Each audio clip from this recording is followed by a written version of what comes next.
إن الحمد لله نحمده ونستعينه ونستغفره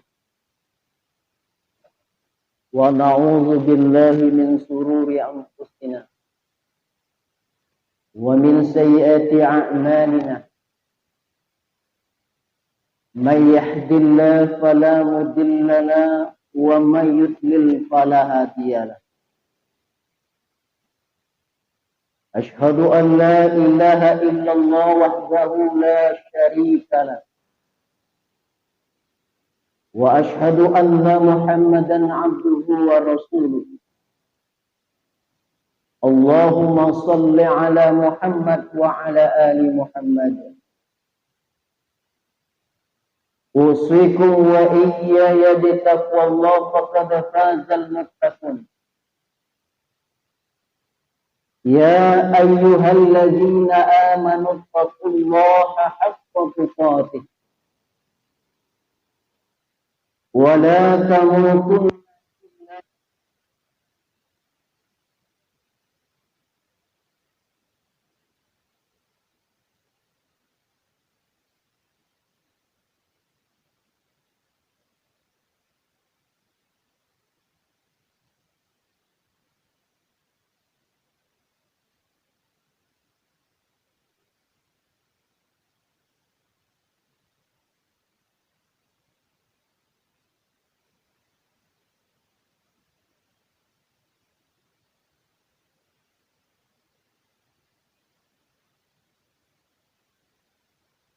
Allah.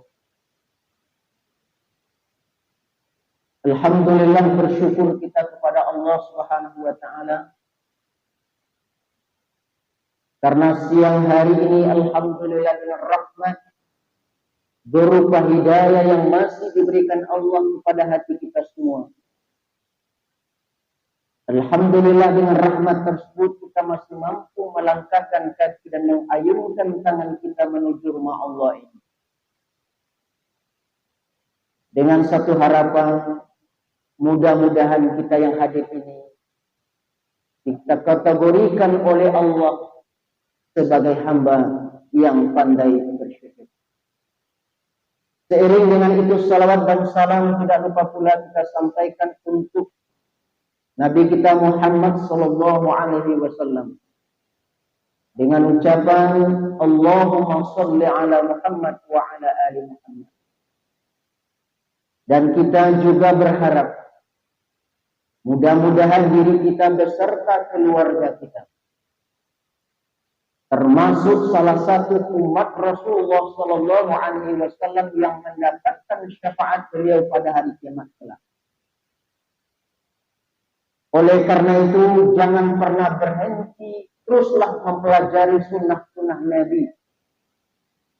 Dan setelah kita tahu ilmunya, marilah kita amalkan dalam kehidupan kita sehari-hari.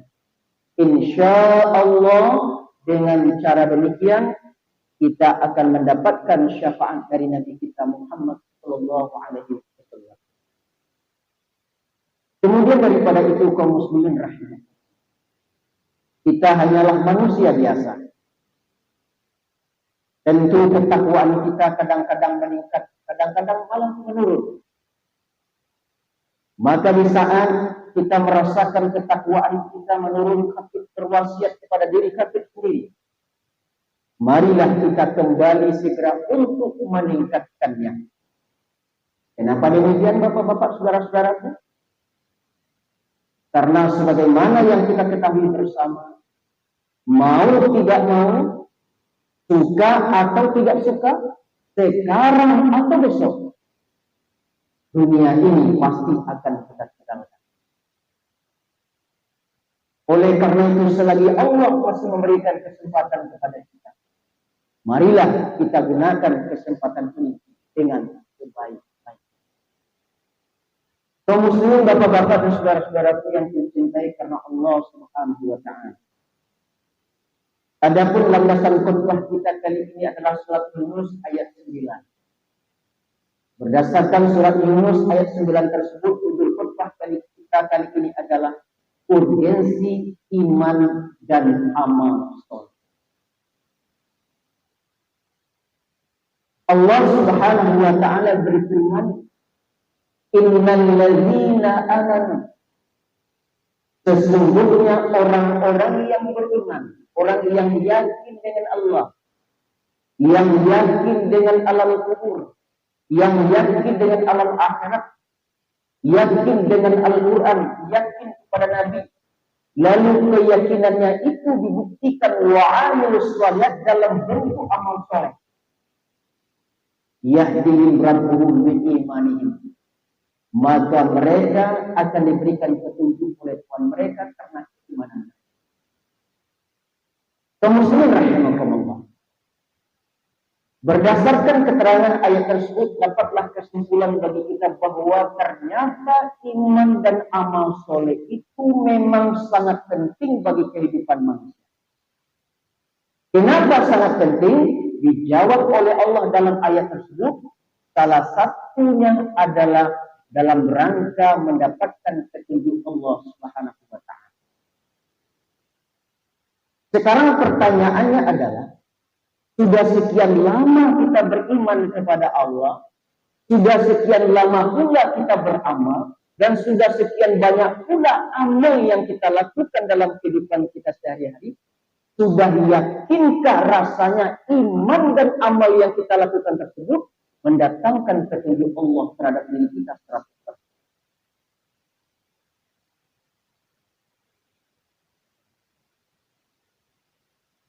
Allah Subhanahu wa taala sebagai Rabb kita tidak akan pernah ingkar janji.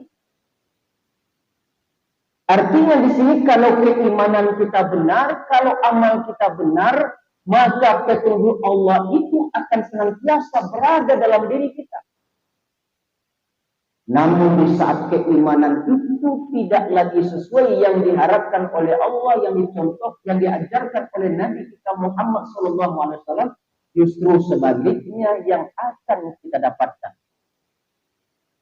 Betapa banyak hari ini aliran-aliran yang muncul, yang sudah menyimpang dari akidah, dari keimanan yang tidak lagi sesuai dengan Al-Quran. Namun pengikutnya tetap ada saja kaum muslimin yang berbahagia. Ini yang anehnya. Ada aliran yang kita lihat beberapa bulan yang lalu yang viral. Seorang kiai yang mengaku bisa berbahasa semu, bisa video call dengan malaikat maut, bisa menyelamatkan santrinya. Ini tentu bukan keimanan ini yang dicontohkan baginda Rasulullah SAW. Setelah itu muncul lagi suatu aliran yang berbaju merah bernyanyi lagu Indonesia Raya di dalam masjid Istiqlal. Gurunya menyatakan bahwa umroh itu tidak lagi perlu ke Arab tapi ke Eropa saja. Masih banyak lagi aliran-aliran dan keimanan-keimanan yang muncul di negara yang kita cintai ini. Kalau keimanan dan keyakinan seperti itu tentu tidak akan mendatangkan Allah Subhanahu wa taala.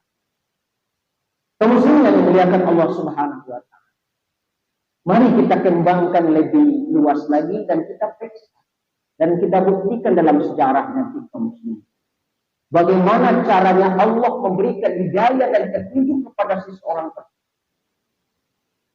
Pertama, seandainya Allah menitipkan kepada seseorang itu berupa amanah, berupa kekuasaan, berupa pangkat, lalu dia benar imannya, benar amalnya, maka pangkat, kedudukan, jabatan yang dia punya tersebut akan diberikan hatinya oleh Allah sehingga pangkat itu bisa dipergunakan di jalan yang diridhoi oleh Allah Subhanahu wa taala. Sehingga jabatannya, pangkatnya, kekuasaannya itu bermanfaat bagi dirinya dan bermanfaat bagi rakyatnya. Namun sebaliknya, kalau seseorang itu dititipkan oleh Allah Subhanahu wa taala berupa kekuasaan dan pangkat yang tinggi, tapi dia menyimpang dari keimanan, maka justru kehancuran yang akan dia dapatkan. Bukan hanya dirinya yang hancur, juga orang-orang yang dipimpinnya, orang yang bersekutu dengannya, juga akan dibinasakan oleh Allah Subhanahu. Kita ambil dalam sejarah kaum muslimin. Barangkali kita telah sama-sama tahu sejarah Nabi Sulaiman alaihi salam. Nabi Sulaiman ini adalah seorang raja, orang yang dititipkan Allah kekuasaan. Kekuasaannya bukan di kalangan manusia saja, bahkan di kalangan para jin. Kita juga mengenal, Pak, dalam sejarah seorang manusia yang diberikan kekuasaan di zaman Nabi Musa yang bernama Firaun. Coba kita lihat persamaan mereka ini. Yang pertama, mereka sama-sama ciptaan Allah. Yang kedua, mereka sama-sama seorang raja, sama-sama yang diamanahkan oleh Allah berupa kekuasaan. Tapi lihat perbedaan mereka, Pak. Yang satu beriman, yang satu ingkar. Yang satu benar amalnya, yang satu tidak benar keimanannya. Apa yang terjadi? Sulaiman diselamatkan oleh Allah. Musa dihancurkan oleh Allah karena keimanannya sudah menyimpang. Begitu sampai hari kiamat kelak. Jadi marilah kita yang hadir ini, sekecil apapun kekuasaan yang dititipkan Allah kepada kita, periksalah. Sudahkah rasanya kekuasaan yang kita miliki itu untuk bisa kita pergunakan di jalan Allah Subhanahu wa Ta'ala. Seandainya pemimpin negeri ini betul keimanannya, maka negeri ini akan segera mendapatkan rahmat dari Allah Subhanahu wa Ta'ala. Kaum muslimin yang dimuliakan Allah. Jadi kalau seseorang itu betul keimanannya, betul amalnya, dititipkan oleh Allah berupa kekuasaan, maka kekuasaannya itu akan dipergunakan di jalan Allah. Yang kedua, seandainya orang yang beriman ini dititipkan Allah berupa kekayaan, harta yang banyak, lalu keimanannya benar, amalnya pun betul, maka Allah pun akan memberikan petunjuk ke hatinya. Bagaimana cara Allah memberikan petunjuk kepada hatinya? Sehingga harta yang dititipkan kepadanya tersebut bisa dipergunakan di jalan Allah. Bermanfaat bagi dirinya, bermanfaat bagi orang-orang di sekitar. Orang yang betul imannya dititipkan harta oleh Allah, Allah akan berikan petunjuk. Dia buat pondok pesantren, dia bangun masjid, dia bangun musola, dia sekolahkan anak yatim piatu. Namun sebaliknya seseorang itu yang dititipkan harta oleh Allah tapi dia menyimpang dari keimanan, tidak mau beramal kepada Allah, justru kesesatan yang diberikan Allah. Dengan kekayaannya dia buat tempat diskotik, tempat-tempat maksiat, dia buat kafe, dia buat diskotik, dia bayar preman-preman untuk melindungi tempat maksiatnya. Nampak sekali perbedaannya, Pak. Lihatlah dalam sejarah. Kita juga kenal yang namanya kisah Sa'labah. Awalnya beriman kepada Allah, tapi diuji oleh Allah dengan ternak yang banyak, engkar, keluar dari keimanan, binasa, hancur. Kita juga dengar dalam sejarah ketika Nabi Musa alaihissalam, beliau ini merupakan sepupu Musa alaihissalam, Harun. Bahkan anak-anak kecil pun kalau bertemu barang sesuatu dalam tanah, itu mereka mengatakan Harun, begitu terkenalnya Harun. Awalnya Karun ini taat kepada Allah ketika miskinnya, diuji oleh Allah dengan kekayaan lalu menyimpang dari keimanan, binasa, hancur. Jadi cuayolah kekayaan, Pak, tidak usah sombong, Pak. Walau ketinggi pangkat, tak perlu sombong, Pak. Tak perlu angkuh selantan, Pak. Karena sifat manusia ini sedikit saja diuji oleh Allah sudah sombong dan angkuh. Mentang-mentang kita punya pangkat jabatan, merasa minder bertemu orang yang lebih rendah dari kita. Tidak orang beriman itu. Orang beriman itu semakin tinggi pangkatnya, jabatan semakin banyak, kekayaan semakin rendah hatinya. Kaum muslimin yang dimuliakan Allah Subhanahu wa Ta'ala. Mari kita koreksi diri kita. Jadi kalau ada orang kaya, Pak, tapi tidak pernah sholat berjamaah, Pak, dan kecil itu rahmat itu sedikit drop, Pak. Semakin tinggi pangkat, semakin banyak kekayaan, tidak nampak pintu masjid itu. Itu bukan hidayah. Justru idealnya adalah semakin tinggi pangkat, semakin banyak kekayaan, semakin dekat dengan rumah Allah, semakin dekat dengan majelis ilmu, semakin dekat dengan para ulama.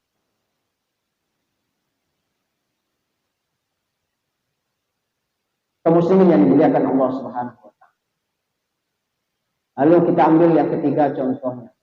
seandainya orang beriman ini dititipkan oleh Allah berupa ilmu, maka Allah pun akan berikan hidayah kepada orang yang berilmu sehingga ilmunya itu bermanfaat bagi orang lain dan bermanfaat bagi umat.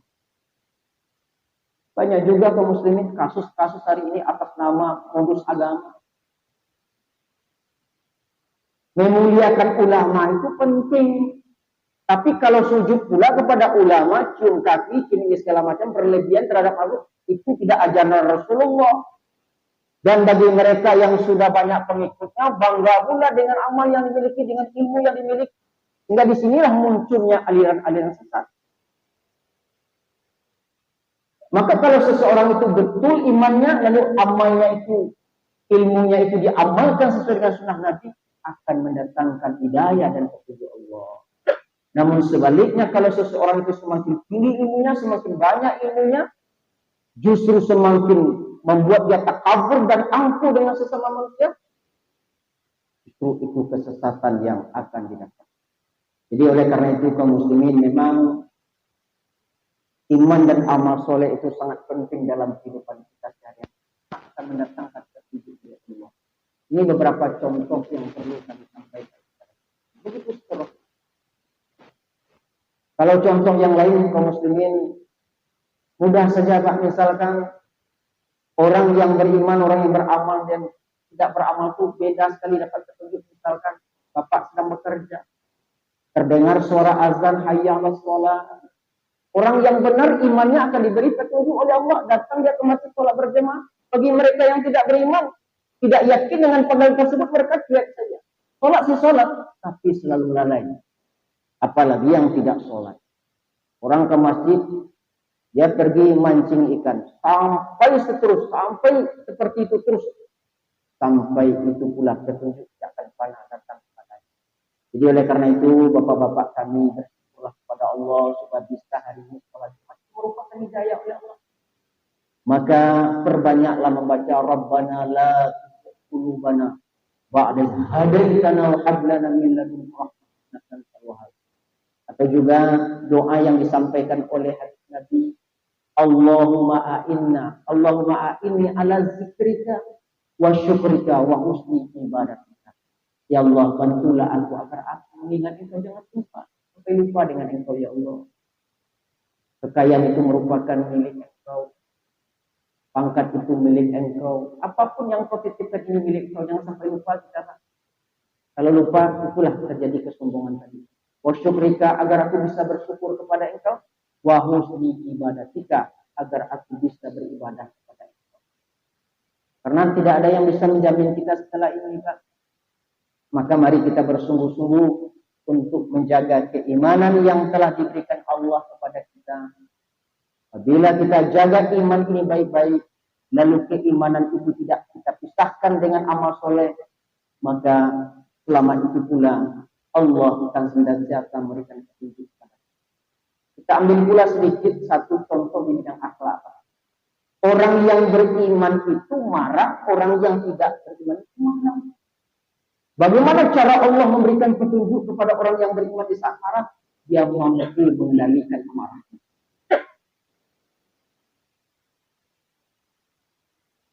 Kalau waswasnya Pak, kalau orang tidak beriman itu marah, matanya merah, mulutnya berbunyi, bahkan sampai orang yang tidak mendapat petunjuk dari Allah sampai membunuh karena mengikuti amarah. Tapi kalau orang yang beriman, dia tetap kontrol amarahnya, karena memang Allah sendiri yang memberikan petunjuk kepadanya, sehingga Allah senantiasa melindungi hamba-hambanya yang betul-betul beriman.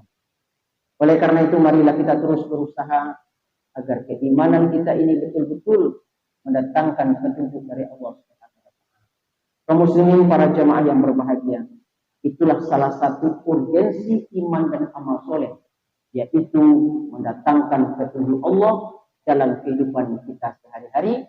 Dan semoga kita yang hadir ini termasuk hamba Allah yang senantiasa dalam petunjuk Allah Subhanahu wa taala. Fa'tabiru absar la'allakum turhamun.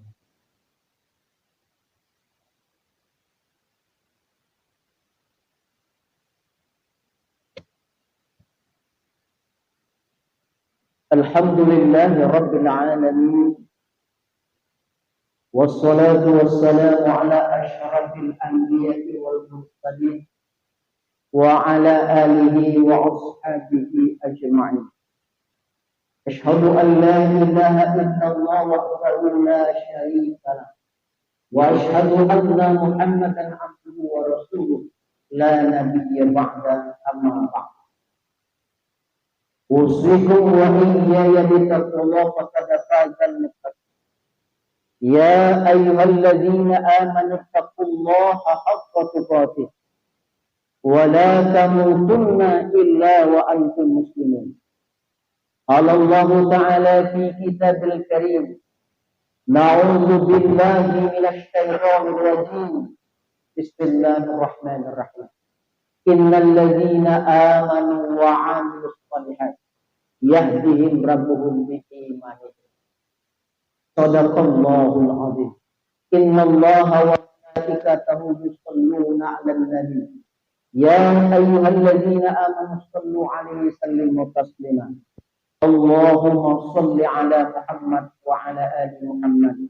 Kama shallaita 'ala Ibrahim wa 'ala ali Ibrahim. Wa barik 'ala Muhammad wa 'ala ali Muhammad. Kama barakta 'ala Ibrahim wa 'ala ali Ibrahim fil 'alamin innaka Hamidum Majid. Allahumma ighfir والمؤمنين والمؤمنات الأحياء منهم والأموات. ربنا ظلمنا أنفسنا وإن لم تغفر لنا وترحمنا لنكونن من الخاسرين. ربنا لا تزغ قلوبنا بعد إذ هديتنا وهب لنا من لدنك رحمة إنك أنت الوهاب. ربنا آتنا في الدنيا حسنة وفي الآخرة حسنة وقنا عذاب النار. والحمد لله رب العالمين.